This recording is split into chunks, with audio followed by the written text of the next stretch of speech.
Magandang gabi mga kapuso. Ako po ang inyong Kuya Kim, magbibigay sa inyo ng trivia sa likod ng mga trending na balita.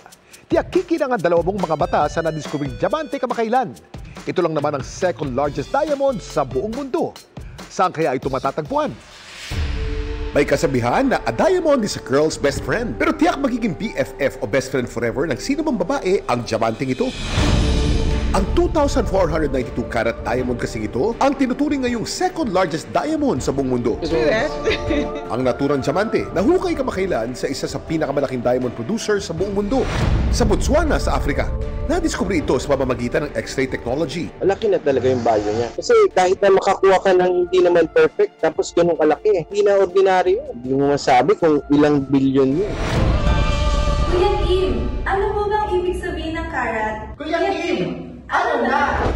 Ang karat ay ang unit of measurement para sa physical weight o bigat ng mga gemstone katulad ng mga diamante. Ang katumbas ng isang karat ay 0.200 grams o 200 milligrams. Ang karat ay hindi lamang tumutukoy sa timbang, kundi pati sa mga halaga at kalidad ng isang gemstone. Ang diamond ay nagmula sa Greek word na adamas, ibig sabihin invincible o indestructible.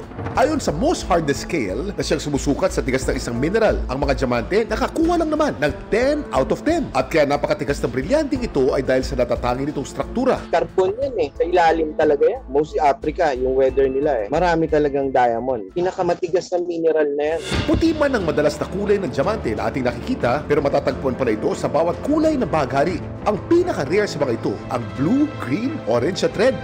Kung ang diamanting nahukay kamakailan sa Botswana ang second largest diamond, ang pinakamalaking diamante naman ay nahukay noong 1905 sa South Africa. Meron itong 3,106 carats.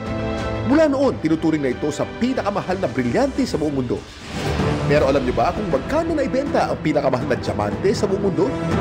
Ang may hawak ng Guinness World Record para sa pinakamahal na diamante per karat ay ang Blue Moon of Josephine, isang 12.03 karat blue diamond na nabenta sa Geneva, Switzerland noong 2015. Ang kada karat nito nagkakalaga ng mahigit $4 million o mahigit 200 million pesos. Laging tandaan, kimportante ang may alam. Ako po si Kuya Kim at sagot ko kayo 24 oras. Bantay sarado ng Coast Guard ang isang barge na sumadsad sa Navotas matapos tangayin ng alon. May sumadsad ding barge sa Cavite pero tagumpay lang nahila. Mula po sa bayan ng Rosario sa Cavite, nakatutok live si Rafi Tima. Rafi. Emil, kung inyong mababanag dito sa aking likuran na baka medyo madilim nga lang, ito yung maliit na damage sa maliit na pier na ito. Ito na lamang yung palatandaan ng pagsadsad ng isang barge dito sa Rosario, Cavite sa kasagsagan ng bagyong Enteng. Kani-kanina nga lang ay nahila na yung barge na muntik nang tumama sa mga kabayan dito sa barangay Wawa 2. Gamit ang dalawang tugboat, matagumpay na nahila ang barge na ito matapos sumadsad Lunes ng umaga sa bahaging ito ng Wawa 2. Tumama ang harapang bahagi nito sa maliit na pier na ito na pagmamayari ng isang oil company. Hindi naman naputol ang tubo kung saan dumadaloy ang mga fuel products na ina-unload sa pier. Pero kailangan daw muna itong isailalim sa integrity test bago ito muling gamitin. Si Manuel na nakatira malapit sa lugar kung saan sumadsad ang barge, laking gulat daw sa bilis ng pangyayari. Nakasarado yung pagbukas ko, biglang nandiyan na sa bukana. Malakas daw talagang hangin at ulan noong mga panahong yun. Sa inisyal na investigasyon ng Philippine Coast Guard, naibaba na ng barge ang karga nitong buhangin sa katabing bayan ng Tanza at pansamantalang nag-angkla. Pero dahil sa lakas ng hangin at alon, napatid ang tali nito at tinangay na patungo sa Wawa 2. Mabuti na lamang at wala itong tinamaang bangka. Maghapon ang ginawang operasyon para alisin ang barge dahil natatakot na ang mga residente sa panganib na dulot nito. Perwisyo doon sa hanap buhay. Nakikipag-ugnay na raw ang may-ari ng barge at nangako namang babayaran ang mga sirang nagawa nito. Sa Tangos North, Navotas City naman, patuloy na minomonitor ng PCG ang isa pang sumadsad na barge. Nakatali sa San Miguel Shipping Lighterage Wharf ang barge sa Tanza, Navotas. Napatid daw ang tali nito, kaya ito tinangay ng alon alas 6 ng umaga kanina. Nahila ito ng isang tugboat, pero dahil sa lakas ng alon at hangin, muling napatid ang tali nito at tinangay patungo sa mababaw na bahagi ng pondohan sa Tangos North, Navotas City. Hinihintay na lang daw ng PCG na gumandang panahon bago nila ito inspeksyonin.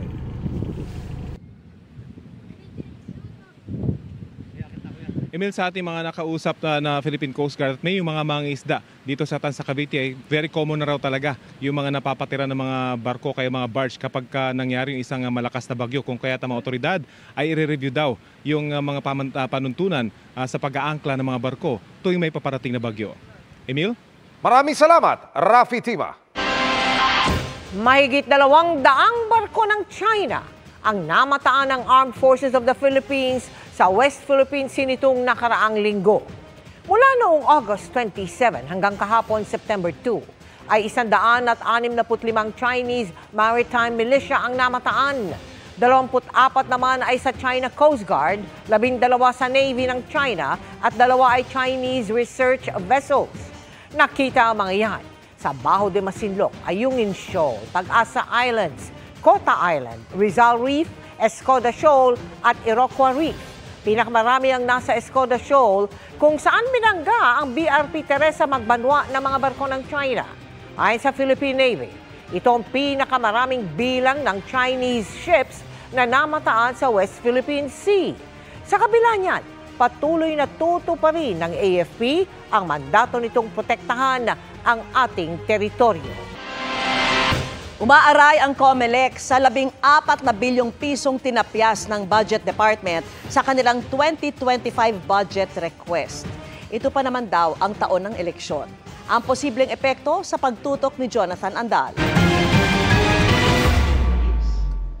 Sa presentation ni Commission on Elections Chairman George Garcia sa House Appropriations Committee, nagpahayag siya ng pag-aalala para sa hinihinging budget para sa 2025, taon kung kailan meron pa namang national at local elections. Sabi niya, binawasan daw ng Department of Budget and Management ng 14 billion pesos ang hiningi nilang pondo. Magsasuffer po ng konti sapagkat yung nawala po na 14 billion sa amin. Although naunawaan po namin ang liit na physical space na meron ngayon ng pamahalaan. Kabilang sa tinanggal ng DBM ang 11 billion pesos mula sa budget para sa barangay Sangguniang Kabataan elections at 3 billion pesos para sa national at local elections. Dahil dito, apektado ang training para sa mga guro na magsisilbi sa eleksyon. Wala na ring dagdag sa honorarium ng mga guro sa BSKE 2025. Kulang na rin daw ang naiwang 111 million para sa overseas internet voting dahil ang kontrata na nila ngayon para sa system ay 100 million na. Hindi pa kasama ang gastos sa logistics at reverse logistics. Matutuwa po kami kung mababalik po sana, subalit ayaw na po namin ibigay pa yung pressure sa kagalang-galang na Committee on Appropriation tungkol sa bagay na yan. At naniniwala naman po kami na kung ano man po yung binawas ng Executive Department ay may kadahilanan. Sabi ni Garcia, kulang din daw ang nakuha nilang budget para ngayong taon. Kaya sa halip na 120,000 na magiging presinto sa eleksyon 2025, magiging 104,000 na lamang ito. May extra naman daw na 6,000 makina na standby sakaling magkaaberya. Hinihingan namin ng reaksyon ng DBM sa mga sinabi ni Garcia. Sa huli, nagpahayag ng suporta ang mga mambabatas na ibalik sa COMELEC ang tinapyas na 14 billion pesos na budget. Para sa GMA Integrated News, Jonathan Andal, nakatutok, 24 oras. Sunod-sunod na ang mga pasabog para sa bayan, para sa hustisya at sa pag-ibig. Dahil nasa GMA Prime na ang giyera. Ang pinakamalalaking Kapuso Stars full force ding tumutok sa pasiklab ng gulo sa biggest Kapuso family drama of 2024 na Pulang Araw. Makichika kay Aubrey Carampel. Innocent lives have been lost and many families find themselves displaced. Nagsimula na ang giyera sa GMA Prime. Dumating ng digmaan dito. Kailangan natin maghanda. Hello. Full force na pinanood ng cast ng Kapuso family drama na Pulang Araw ang episode kagabi. Kung saan nakipagtalas-tasan sa netizens sina Barbie Forteza, Sanya Lopez, David Licauco at Alden Richards kasama si Dennis Trillo. Sa Kapuso stream, nagbigay ng kanya-kanyang reaksyon ang mga bida. Kung ikaw ang nasa posisyon ng mga tao sa panahon ng giyera, di ba? Ano ang unang gagawin mo, Sir Alden? Siguro, syempre bilang tayo mga Pilipino, very family-oriented. Kailangan i-secure mo muna yung pamilya mo. I think Pamilya talaga no? Pamilya talaga yung unahin. Ang kahalagahan kasi nito sa ngayon, siguro hinahanda rin tayo. May mga bagay kasi nangyayari sa panahon natin ngayon para sa atin sa mga susunod na panahon.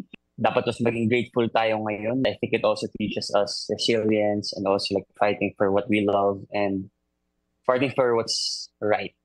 Ito yung chance na ipakita natin na merong mga nangyaring kagitingan na ginawa ng mga Pilipino, mga kalahi natin, kung bakit nabuo yung lahi natin. Ang giyera nagtuloy-tuloy pa sa Kapuso murder mystery drama na Widow's War. Congratulations sa inyo sa pulang araw. Ang galing nyo. Congrats din po sa inyo. Nagsanib puwersa rin ang cast ng 2 Kapuso serye in one frame. Ano-ano po ba ang aabangan natin mga eksena ngayong gabi sa Widow's War? Ay, gera talaga. Gera din! In attendance, ang pamilya Palacios na ginagampanan ni Bea Alonzo, Carla Abellana, Rita Daniela, Rafael Rosel, Benjamin Alves at Jean Garcia. Sa sunod-sunod na patayan, maging sila raw nanghuhula rin kung sino ang tunay na salarin. Nakakapagduda talaga kung sino talagang pumatay kay Beverly. Kasi kung saan na napunta yung murder weapon. Ako feeling ko, iba yung tingin nyo sino kay Basil at sa kay Beverly pumatay. Isang tao. Ako feeling ko 2 tao. Magkaiba. Iba yung pumatay kay Beverly, iba rin yung pumatay kay Basil. Feeling ko lang Yes, I agree. Hello everybody! May gera rin ang pag-ibig sa asawa ng asawa ko, kasama sina River Cruz, Kylie Padilla, Joem Bascon at Lizelle Lopez. Anong ginagawa mo dito? Sa episode kagabi, nagkaroon ng tapatan at banggaan ng mga ex at present misis na sina Christy at Shaira. Shaira, may karapatan si Tony. Tatay niya ang dadalawin niya. Wala akong pakialam. Anak lang siya at ako ang asawa. Madali lang palitan ng asawa, Shaira, pero ang anak hindi. Gigil na yung mga tao kay Shaira. Ang galing mo kasi maging Shaira, Lizelle. Naku, maraming salamat po. Grabe. Natatakot na nga ako lumabas dahil baka may bigla na lang manamulot sa akin. Joke lang. Hindi, ibig sabihin effective. Ngayong linggo, tiyak daw na mas intense pang mga eksena ang mapapanood sa mas pinalakas at mas pinagandang GMA Prime. Aubrey Carampel, updated showbiz happenings. And that's my chika this Tuesday night. Sa ngalan ni E. Arellano, ako po si Luan G. Miss Mel, Miss Vicky, Emil. Thanks, Luan. Salamat sa iyo, Luan. At yan ang mga balita ngayong Martes. Ako po si Mel Tiangco. Ako naman po si Vicky Morales para sa mas malaking misyon. Para sa mas malawak na paglilingkod sa bayan, ako po si Emil Sumangil. Mula sa GMA Integrated News, ang News Authority ng Pilipino. Nakatuto kami 24 oras.